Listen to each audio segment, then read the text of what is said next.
रुको रुको.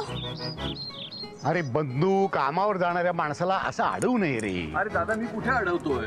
तू नाही, तुझी बायको. सांग तिला. गुल्लू, असं कामावर जाणाऱ्या माणसाला अडवू नये. ओ जी, मैं कहाँ रोक रही हूँ? मैं तो बस आप दोनों के साथ एक रिक्शा में आना चाहती हूँ, और क्या बस. अरे दादा, ती कुठे अडवतोय? ती फक्त ते कळलं मला. अगं पण तू कुठे चाललीस आमच्या बरोबर? आप दोनों के साथ चलूंगी.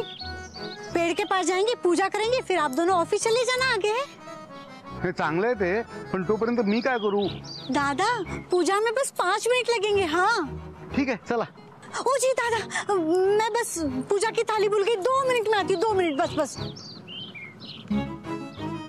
बंधू, तू दुसरी रिक्षा बघ. हे नको नको नको. अरे ही नवसाने मिळालेली रिक्षा. मी बघतो पुढे जाऊन रिक्षा. तू थांब. उत्तम. म्हणजे ती दुसरी रिक्षा मिळाली ना की आपण दोघं त्या रिक्षाने जाऊ. सिंधू, तू आता काय हवंय तुला आमच्याकडून? हे बघ, बडबड करून जर का माझा दिवस खराब करणार असेल ना, तर आत्ताच्या आत्ता ताबडतोब चालते इकडनं. हद्द झाली बाई या माणसाची. अहो, तुमच्या सोबत 7 जन्म राहता यावं म्हणून व्रत करतेय मी, आणि तुम्ही मलाच दूर लोटताय. मग जावं तरी कुठे माझ्यासारख्या बिचाऱ्या बाईनी? हे बघ, तू अविचारी आहेस, दुराचारी आहेस, अत्याचारी आहेस, पण बिचारी मात्र अजिबात नाहीयेस. ती जी काही नाटकं चालवलीस ना, ती ताबडतोब बंद कर. हे बघा, तुम्ही आता याला तमाशा म्हणा नाहीतर नाटक म्हणा, पण तुमची ही तणतण बंद करा आणि माझ्या बरोबर वडाच्या झाडापाशी चला. माझं व्रत पूर्ण झालं की तुम्ही निघा. अजिबात कुठे वडाबिडा जवळ येणार नाही मी. अहो, तिथे झाडाखाली मुक्कामाला बोलवत नाहीये मी. तुमचं कर्तव्य म्हणून या, आणि माझं पतिव्रतेचं कर्तव्य पूर्ण झालं की तुम्ही निघा. तुला लाज नाही वाटत स्वतःला पतिव्रता म्हणून घ्यायला? मला कशाला लाज वाटेल? लाज वाटून घ्यायचीच असली तर ती तुमच्या सुनेनी, सईनी वाटून घ्यायला हवी. एक मिनिट. आमच्या सुनबाई बद्दल, सई बद्दल एक शब्द सुद्धा काढायचा नाही. बाई बाई बाई बाई बाई बाई, तुम्ही त्यांना घराबाहेर हाकललं ते बरोबर, आणि मी नुसता एक शब्द काय काढला तर मी चूक. तू काय आमच्या घरावरती डोळा ठेवून असतेस का? हे बघा, मी काय असल्या भानगडी करत नाही. माझ्या डोळ्यांना जेवढं दिसतं ना तेवढंच बघते आणि तेवढंच बोलते. आता तुमचंच खाजगी आयुष्य चव्हाट्यावर आलंय, त्याला मी काय करू? काय म्हणायचं काय तुम्हाला? अहो, तुमच्या सुनेनी, सईनी तुमच्या आदित्यला सोडलं. तुम्हाला वाटत असेल ती पतिव्रता वगैरे, पण अगदी छान मुहूर्त साधून आदित्यला सोड चिठ्ठी दिली तिने. त्याचं गरीबडं घर सोडून स्वतःचं श्रीमंत माहेर गाठलं तिने. नाही नाही, शक्य नाहीये दादा. या बाई खोटं बोलतोय, आणि यांना हे सगळं कळणार आहे कुठून? कसं कळलं, कुठून कळलं, हे सगळं सांगत बसायला वेळ नाहीये माझ्याकडे. एवढंच सांगते, तुमची 2 पाखरं माझ्या आश्रयाला आली होती, आणि आता त्यातलं एक उडालं भुरकन, आणि दुसरं भिरभिरलंय. कधीही संकटात सापडेल अशी परिस्थिती आहे. तेव्हा वेळेवर सांभाळा तुमच्या भाच्याला, नाहीतर बायकोच्या नादात वेडावायचा तो.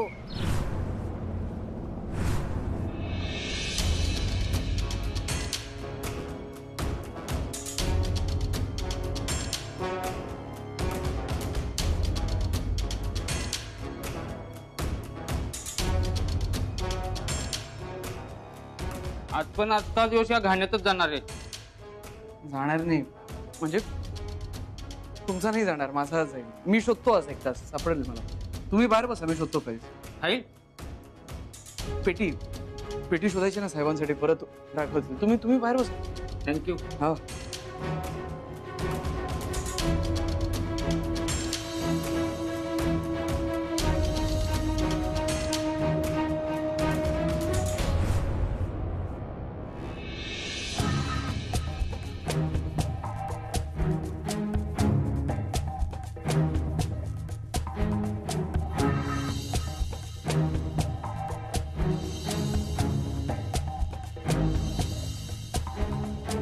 काय काय रे, काय करतोय?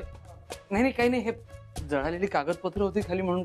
हे हात नको लावू, इथे लाखो पेपर आणि फाईल आहेत. पण या फाईल्स आहेत काय, म्हणजे काय आहे त्यात, आणि इथं कशा आल्या? या सगळ्या फाईल खूप वर्षापूर्वी रातोरात इथे आल्या, एका ट्रक मध्ये भरून.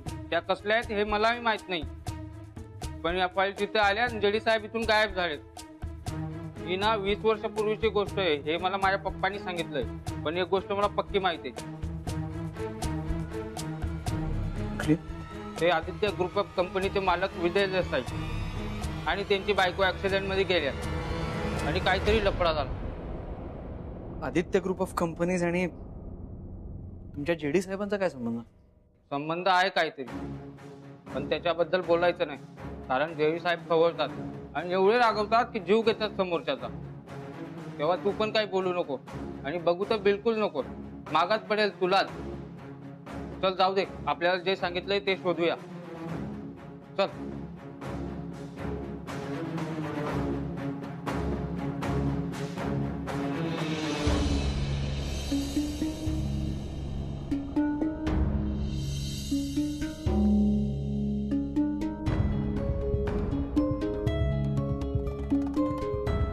या नंबरची एक पेटी असेल, ती शोधून काढ, पण ती उघडायची नाही. AGOC Aditya group of companies.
Aditya ketchup,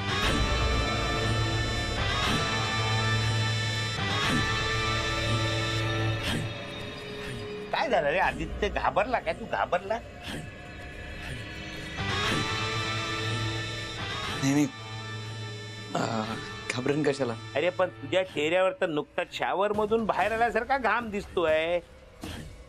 घाबरला तू आहे का माहित नाही, पण असा माणूस दोनच टायमाला घाबरतो, मनात पाप असेल तर, नाहीतर समोर बाप असेल तर.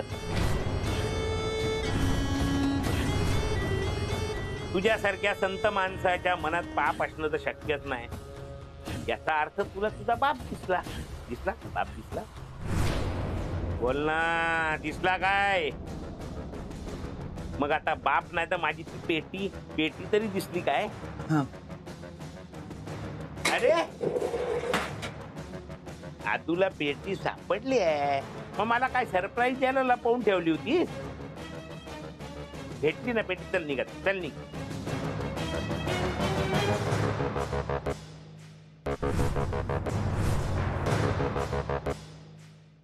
हे थांब थांब थांब, या पेटीचं कुलूप कुठे आहे? हा ते नाही, लॉक वगैरे काही नव्हतं, अशीच सापडली पेटी मला. असं कसं होईल? मी स्वतःच्या हाताने कुलूप लावला होता पेटीला. खरं सांग, खरं सांग, तू याचा लॉक तोडलास ना? खोलून बघितलीच नाही पेटी? खरं सांग.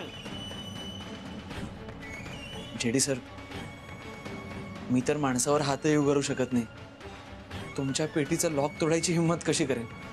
पण मी स्वतःच्या हाताने कुलूप लावलं होतं, मग गेला कुठे? पण तुम्ही इतके का पॅनिक होत आहे? असं काय या पेटीत? नाही म्हणजे ती उघडून मी बघू नये असं काय? आदित्य ग्रुप ऑफ कंपनीशी तुमचं काही जुनं कनेक्शन होतं त्याचं. आदित्य केचप, नोकर आहेत, नोकरासारखा वा, उगाच मालक बनायला जाऊ नको. चल बाहेर जाऊन गाडी काढ, मी आलो. चल.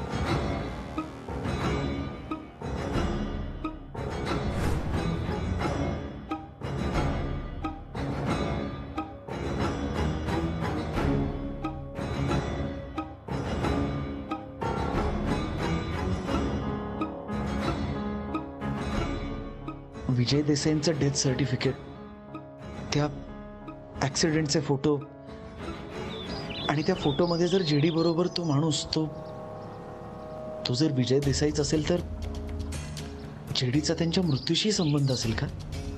तसं असेल तर फक्त बदलापूरची फॅक्टरीच नाही, अख्ख्या आदित्य ग्रुप ऑफ कंपनीजलाच जेडीमुळे धोका आहे. नाही नाही नाही नाही नाही नाही नाही, मला काहीतरी करायला हवं.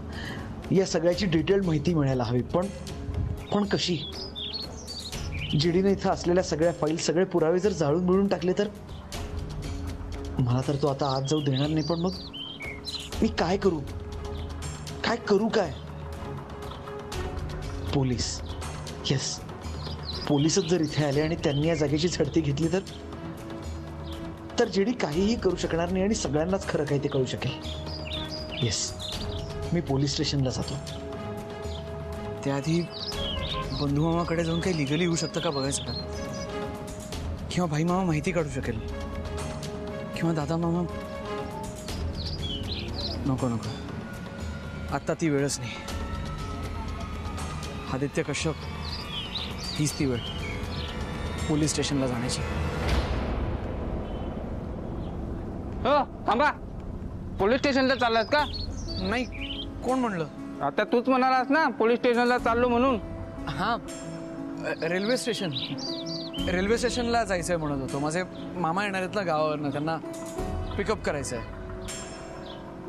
हॅलोस.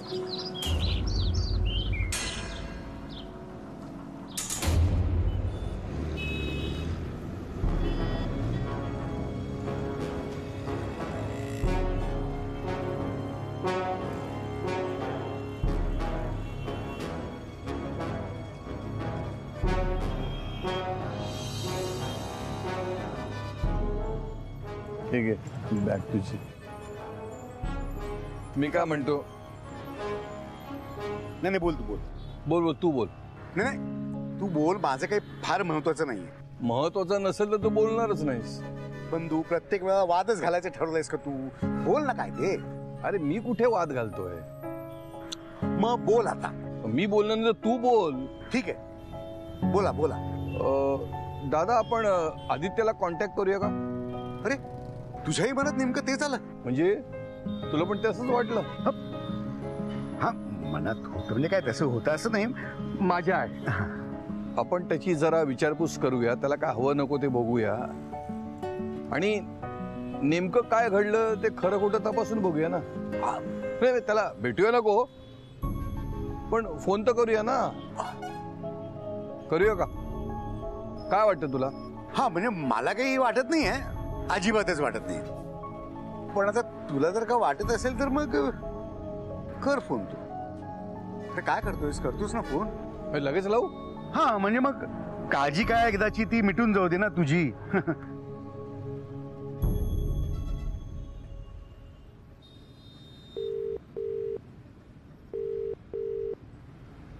हा, उचलत का नाही फोन? मूर्ख मुलगा आहे. आपली माणसं काळजीने फोन करतायत, त्याला उत्तर द्यायला काय होतंय? काहीतरी कामात असेल रे. एवढं कसलं मोठं काम आलंय? हा, 2 शब्द बोलायला वेळ नाही मामांशी. आता ते कसं कळणार आपल्याला? पण मग आपल्याला त्याची खुशाली कशी कळणार रे? सईला फोन लावूया? नाही, तिला नको. अरे, त्याला फोन लावला काय आणि सईला फोन लावला काय फरक पडतो? एकच आहेत ना. हे बघ, ती जर का खरंच आदित्यला सोडून गेली असेल ना, तर मग उगाच माझ्या डोक्याला मनस्ताप नकोच ते. अरे पण ती गेली नसेल तर? अरे सिंधू वहिनी म्हणाल ते खोटं असेल तर? ठीक आहे, लाव फोन तू. पण एक गोष्ट लक्षात ठेव, मी एक अक्षरही बोलणार नाही. जे काय बोलायचं असेल ते तू बोल. बर, स्पीकरवर टाक.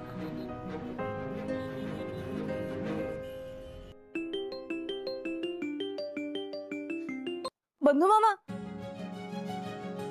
कसे आहात तुम्ही? आणि गुल्लू कशी आहे? बाकी घरी सगळं ओके आहे ना? काही टेन्शन नाही ना? अगं आम्ही मस्त आहोत. हा बर, तुम्ही कसे आहात आणि कुठे आहेस तू? मी घरी. म्हणजे कुठल्या घरी? काय झालं असं का विचारताय तुम्ही?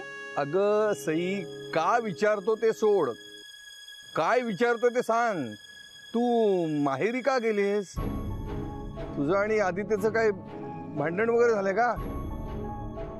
तुम्हाला कसं कळलं? अगं पुन्हा तेच, कसं कळलं म्हणण्यापेक्षा काय झालं ते सांग ना. तुझं आणि आधीचं काय भांडण झालं का? अहो नाही मामा, तसं काहीच झालं नाहीये. माझी ना तब्येत जरा डाऊन होती म्हणून मी इकडे आलीये. म्हणजे आदित्यनेच सोडलंय मला इकडे. डाऊन होती? अगं मग तू आपल्या घरी यायचंस ना. तिकडे यायचा ऑप्शन असता तर त्याच घरी आले असते ना. हा. येईल तेही ऑप्शन येईल. अगं तुझी काळजी वाटली ना म्हणून फोन केला. दादीला फोन करतोय तर तो उचलत पण नाहीये. अहो मी पण त्याचीच वाट बघतीये. हा. तर आज मी आदित्यसाठी उपास धरलाय, तो सुद्धा निर्जळी उपास. काय सांगतेस काय? हो.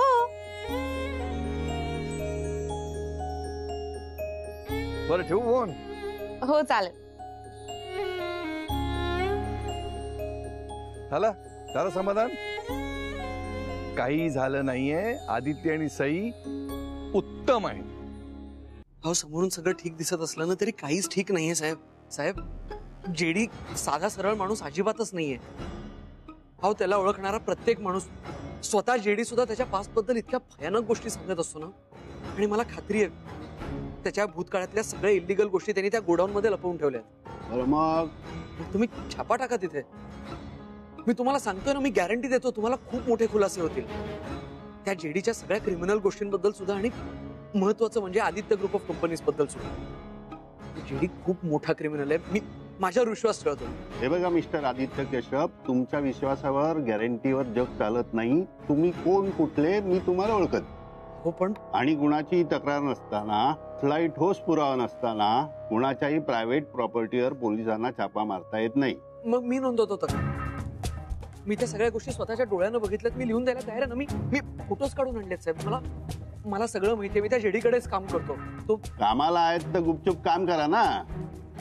उगाच कशाला वाईटात जाताय मोठ्या माणसाच्या. हे सगळं तुम्हाला जाम महागात पडू शकेल. आदित्य ग्रुप ऑफ कंपनीज बद्दल काहीही वाईट झालेलं मला चालणार नाही. त्या कंपनीशी असा काहीतरी संबंध आहे. ते तुम्हाला शोधून काढायचं. आणि ज्यांनी त्या कंपनीबद्दल, तिथल्या जुन्या मालकांबद्दल षडयंत्र रचलंय ना, त्या माणसाला उघडं पडायचंय मला. त्यासाठी आज खरं तर इथं आलो होतो. तुमची मदत झाली तर चांगलंच होईल. नाहीतर मी माझ्या मार्गाने जायला तयार. साहेब,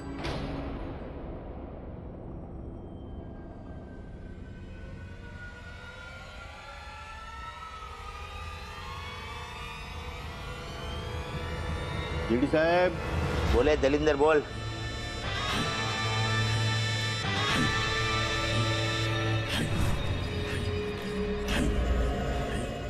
आदित्य केचप मध्ये एवढी हिंमत आली. अरे अरे अरे अरे अरे, आता त्याला लिमलेटची नाही दुसरीच कुठली तरी गोळी द्यायला पाहिजे.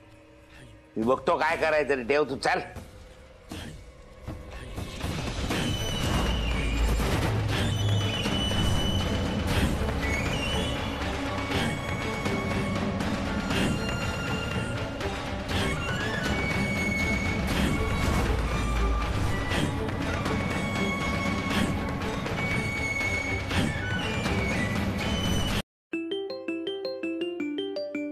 हॅलो. नमस्कार आदित्य कश्यप साहेब. नमस्कार. सॉरी, कोण बोलतोय? मी ओळखलं नाही तुम्हाला. हो, पण आम्ही तुम्हाला बरोबर ओळखलंय. तुमच्याकडे काहीतरी सनसनाटी आणि खळबळजनक माहिती आहे म्हणे. आदित्य साहेब, अशा सनसनाटी न्यूज पोलीस स्टेशनला नाही तर न्यूजपेपरवाल्यांना द्यायचं असतं. आम्ही तुम्हाला अजून जास्त चांगला न्याय मिळवून देऊ. पण नक्की आहात कोण तुम्ही? तुम्हाला कसं कळलंय? अहो, तुम्ही आता पोलीस स्टेशन मधून बाहेर आलात ना. हो, पण अहो आता ही बातमी तुम्ही आणि पोलीस यांच्या पलीकडे कोणाला माहिती असणार? आम्हाला कोणी सांगितले असणार? पोलिसांनी. ओ बर. हे बघा, पोलिसांनीच आम्हाला तुमची मदत करायला सांगितली, तेव्हा तुम्ही आता कुठलीच आणि कसलीच काळजी करू नका. अहो, आमच्यावरती पूर्ण विश्वास ठेवा आणि लवकरात लवकर आम्हाला भेटा आता, कारण वेळ घालवला तर ताजा खबर पण शिळी होईल आणि जेडी ती शिळी खबर पण बेखबर करून टाकेल. नाही नाही, असं झालेलं अजिबात चालणार नाही. तुम्ही सांगा कुठे यायचं, मी येतो.